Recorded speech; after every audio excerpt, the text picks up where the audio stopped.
ना तो कोई कर सकता ना कल्याण आने इसलिए 12 साल के उम्र में यही कहूंगी कि उन्हें जब भी हम लोगों में याद करें अपने बच्चों को उनके बारे में बताएं, बच्चों को शिक्षित करें। बाबा साहब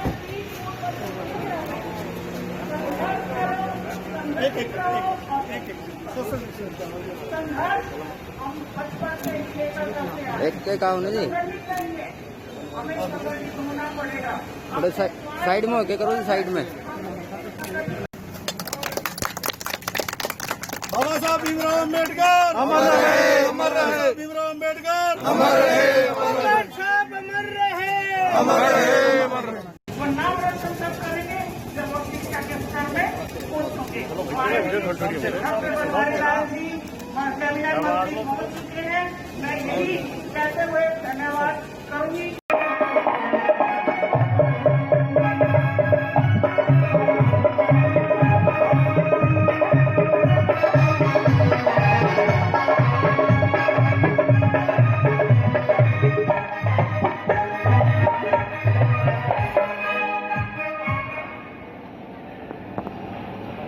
के लिए आप आ जाओ, आप आ जाओ, आ जाओ, आ जाओ गुड़िया, जल्दी आ जाओ।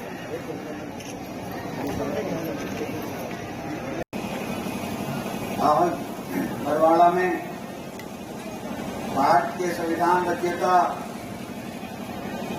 बाबा साहेब डॉक्टर भीमराव अम्बेडकर जी की गरीब निवारण दिवस पर आज मंच पर मेरे साथ उपस्थित बरवाला से बहुत ही जुझारू और लोकप्रिय विधायक भाई जोगीराम सहवाग जी और आज इस मंच की अध्यक्षता भी कर रहे हैं और मंच पर ही उपस्थित संतोष धनोदा जी जो कि नरवाना से पिछली बार भी विधायक हमारी कैंडिडेट थी, सीमा गैरीपुर जी जो कि उकलाना से पिछली बार कैंडिडेट थी, doctor Dalvir Singh Bharti ji retired IPS, Chandrabhan XM, SPO Sajan Dokwal president Ambedkar Sangharsh Samiti, Ramkesh Bansal ji MC, Rahul Bhukkal जी MC, श्री कालूराम MC, श्री जयपाल रंगा जी एक्स प्रेसिडेंट रविदास सभा और सम्मानित मंच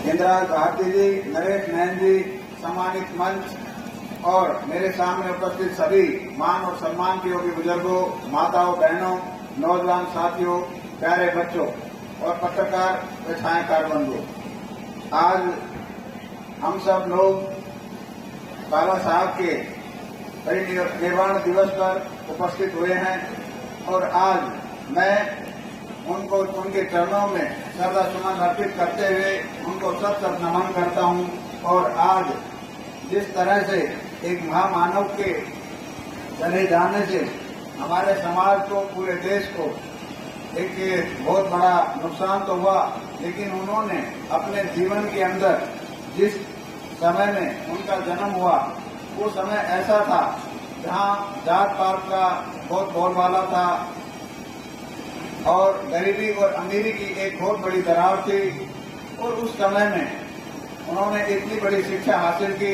उस शिक्षा हासिल करने के बाद उन्होंने देश में विदेश में जो शिक्षा हासिल की और उस शिक्षा के बिना पर ही, उस शिक्षा के ताकत से ही उन्होंने इतने बड़े देश का जो संविधान लिखने का काम किया वो काबिल तारीफ है।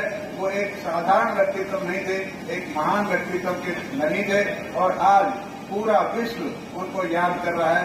और वो याद क्यों कर रहा है कि उन्होंने सारे समाज के लिए एक बहुत बड़ा काम किया और भारत जैसे देश का संविधान लिखना कोई आसान काम नहीं है। जब देश आजाद हुआ तो उसके सामने एक समस्या आई कि किस तरह से हमारी राजनीति चलेगी, किस तरह हमारा प्रशासन चलेगा, किस तरह हमारा कानून व्यवस्था चलेगी। ये सब चीजें देश के सामने एक चुनौती के रूप में खड़ी थी, लेकिन बाबा साहब को इसकी जिम्मेवारी मिली और बाबा साहब ने बखूबी इस जिम्मेवारी को निभाया। और आज जिस तरह से कह देते हैं, अभी भारती जी कह रहे थे कि बाबा साहब एक विशेष जाति के आदमी नहीं थे, एक विशेष समाज के व्यक्तित्व नहीं थे। वो पूरे विश्व के, पूरी दुनिया को उन्होंने दिखाया, एक असाधारण व्यक्तित्व के धनी थे। और उन्होंने जो काम किया, उन सब को कामों को देखते हुए हम सभी जाति के, धर्म के लोगों को उनका मान सम्मान करना चाहिए, क्योंकि बाबा साहब एक ही जाति के नहीं, और महापुरुष तो एक जाति के होते ही नहीं। महापुरुषों पे सबका अधिकार होता है और सभी जाति और सभी धर्म के लोग होते हैं वो। तो हम सब लोगों को बाबा साहब के जो संदेश, जो बाबा साहब ने जो उपदेश दिए थे कि शिक्षित बनो, संगठित रहो, संघर्ष करो, ये तो 3 नारे, ये जो 3 उन्होंने उपदेश दिए थे, ये किसी जाति के लिए या किसी एक के समाज के लिए नहीं थे, ये सभी समाजों के लिए है कि हर आदमी, देखो विकास की पहली सीढ़ी है शिक्षा। कोई भी व्यक्ति हो, चाहे कोई समाज हो, चाहे देश हो या प्रदेश हो, जब तक शिक्षा नहीं होगी कोई विकास नहीं कर सकता। तो सबसे पहला काम है हमें अपने बच्चों को अच्छी शिक्षा देनी चाहिए, अच्छी नैतिक शिक्षा देनी चाहिए, ताकि हमारा अच्छा समाज बन सके। और शिक्षा एक ऐसी चीज है जिसका कोई बंटवारा नहीं कर सकता।